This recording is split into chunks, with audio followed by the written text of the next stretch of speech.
National highway 48 પર chemical ભરેલી ટેન્કરમાં અચાનક ભીષણ આગ લાગતા અફરાતફરીનો માહોલ સર્જાયો હતો।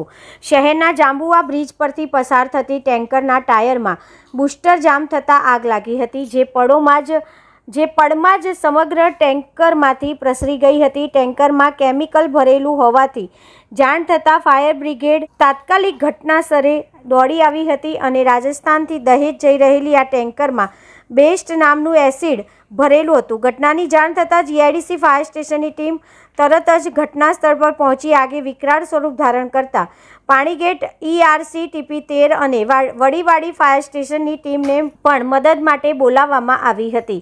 કુલ 5 ફાયર વિભાગની ટીમોએ 4 કલાકની ભારે જહેમત બાદ આગ ઉપર કાબૂ મેળવ્યો હતો। આગ લાગતા હાઈવે પર વાહન વ્યવહાર ડાયવર્ટ કરવામાં આવ્યો હતો। સદનસીબે ટેન્કર ચાલકનો આબાદ બચાવ થયો હતો। અંદાજિત 23 ટન એસિડ બળીને ખાખ થઈ ગયું હતું। હાઈવે પર દૂર સુધી આગની જ્વાળાઓ અને ધુમાડાના ગોટે ગોટા જોવા મળ્યા હતા।